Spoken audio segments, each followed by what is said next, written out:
Put it on the clip over there on the board. All right. So we're gonna do we're gonna use models to multiply.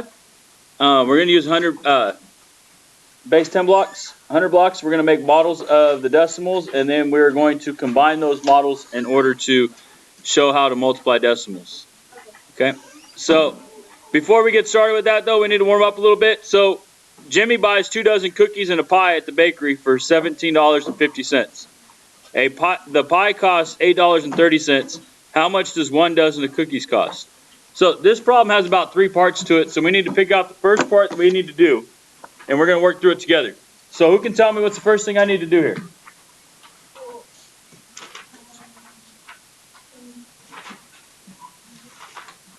Bridget? You have to add, you have to multiply 1750. I don't think we're quite there yet. What's the first thing I need to do? Cooper?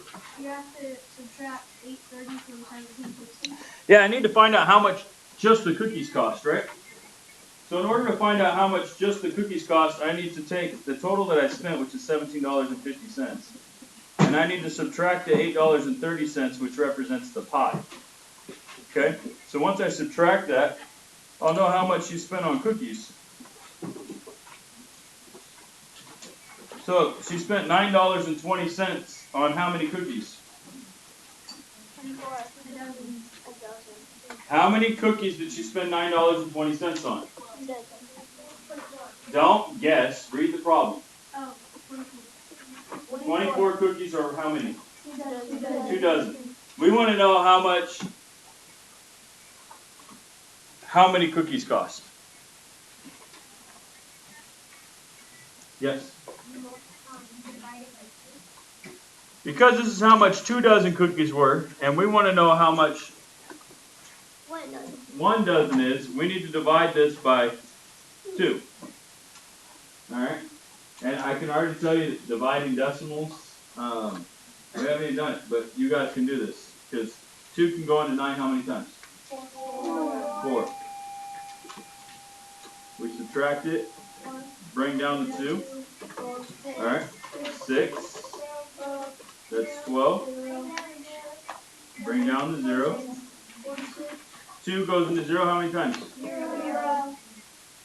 Now, the decimal goes straight up. So how much is 1 dozen cookies? $4.60. There you go. $4.60 for 1 dozen cookies. Alright. Cool. Now that we're warmed up, we can get started. So we're gonna do some modeling using 100 cubes. Okay, I'm gonna use my highlighter up here. You guys follow along in your book.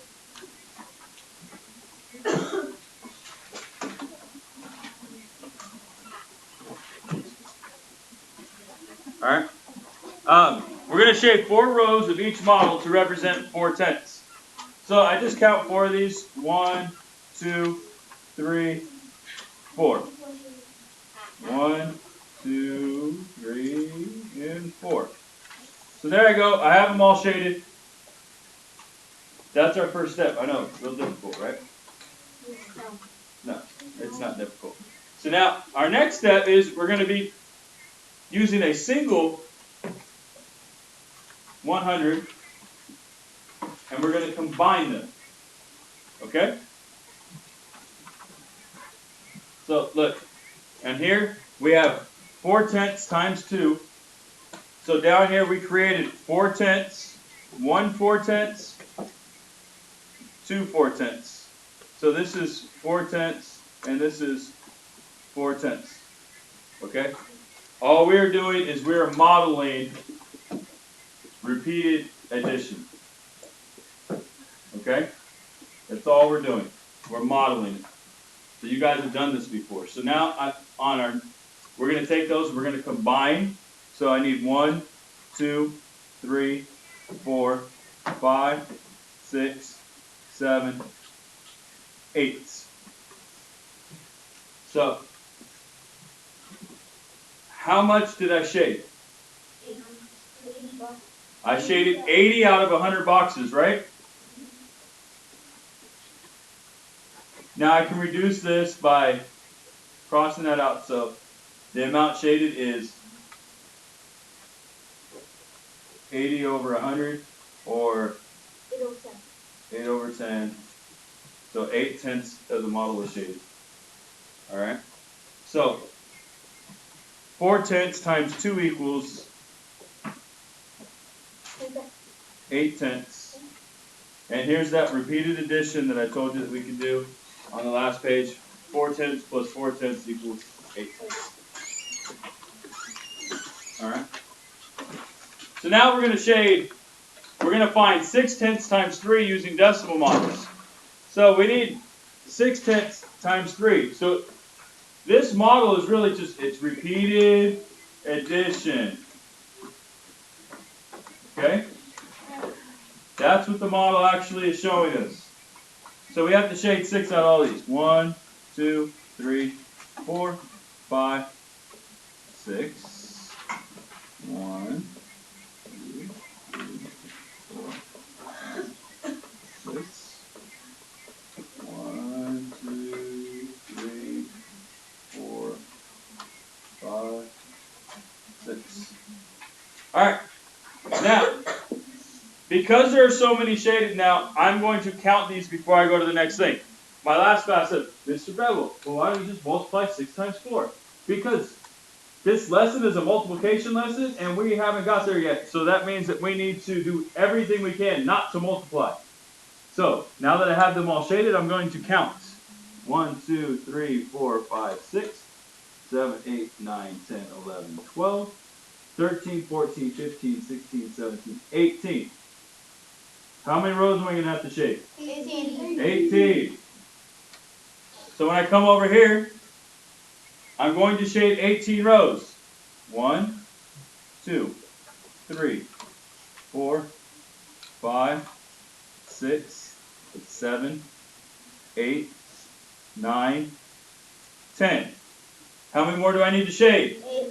8 more. 1, 2, 3, 4, 5, 6, 7, 8. So when I get down here, it says one whole model and 8/10 of the second model are shaded. So the total amount is 1 and 8/10. So 6/10 times 3 is 1 and 8/10. All right. Now, that pretty much sums up what we're going to be doing with this lesson. We have a couple things that I want to talk about before I let you guys go. All right. This is going to tie into our next lesson. So I want you to pay attention to, especially the decimal. You can look at the answers and the decimal answers and tell me, what can you see is the only difference between multiplying decimals and whole numbers? Yes, ma'am. They added decimals and sometimes zeros. They added decimal and sometimes zeros. Okay. How many decimal places do they add? 4. How many, Tyler? 1. They add 1 decimal place? Yes? 3. Well, look at your book. There's only 1 decimal place in each one. Why is there only 1 decimal place, though? You're right, they're adding 1 decimal place, but why are they only adding 1 decimal place? Yes? Because you can go to tenths, hundredths, thousands. But why are they only adding 1 here? Yes? To separate the tens, Yes, you're on the right track, but you're not. That's not 100% correct. So, first of all, we know that when you multiply whole numbers, so multiplying whole numbers,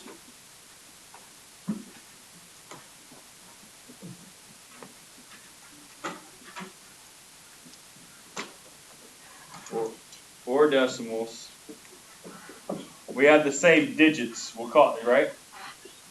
They're just, the digits are in different place values.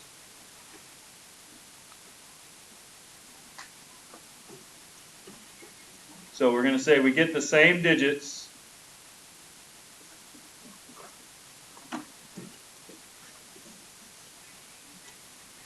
But now I want to say something that's different. So you get the same digits. Here we have 4 tenths times 2, 8 tenths. 4 times 2 is 8. 6 tenths times 3 is 1 and 8 tenths, which is 18, but it has a decimal in it, right? 7 tenths times 5 is 3 and 5 tenths. 7 times 5 is 35. It's the same thing with decimals in it. So it's the same digits, but they're in a different place value. Why?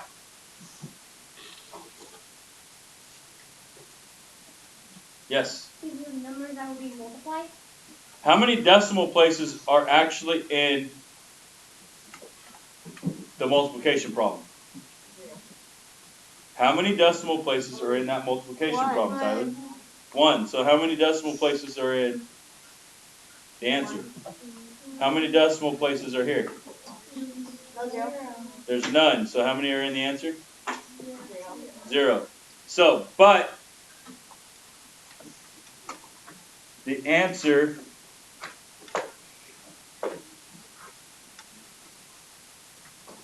have the same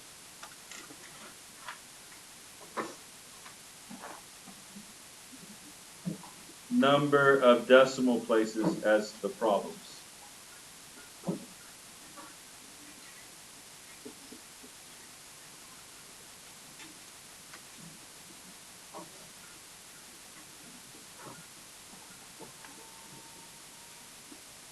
As the problems, okay? So what does that mean? That means that there's one decimal place in this multiplication problem, there's one decimal place in the answer. All right? Now we're going to try it down here. We're going to justify our conclusions. So we're going to use our rule from exercise 1, which we just discussed, to find out what 4 tenths times 4 is without using models, and we're going to explain the process that we use. Okay? So how many decimal places are in our problem here? So we have one decimal place.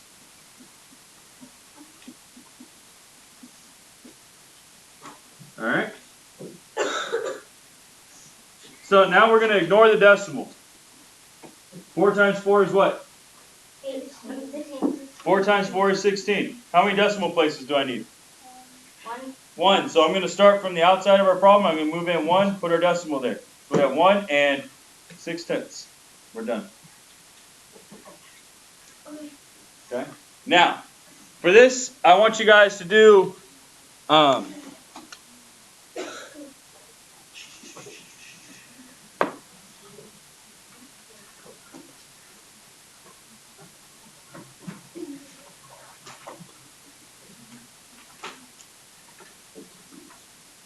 one through 9. You're going to do 3 through 9, so that's 6 problems. All right. You have a couple minutes to work on this in class right now before we get started with our next lesson. We're doing 2 lessons today. We're doing the hands-on, and now the next one that we do is going to be just like number 2. We're going to actually multiply these without using the modeling. Okay? So you're going to have a little bit of work to do, but you have quite a bit of time in class to do it right now. So get started. I'm going to go through and make sure that you have your answers for your homework if you decide that you would like to use them. Okay?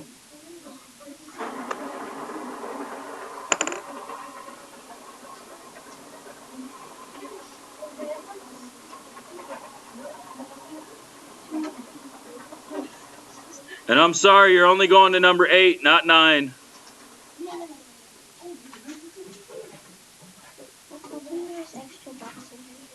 That's where the answers go.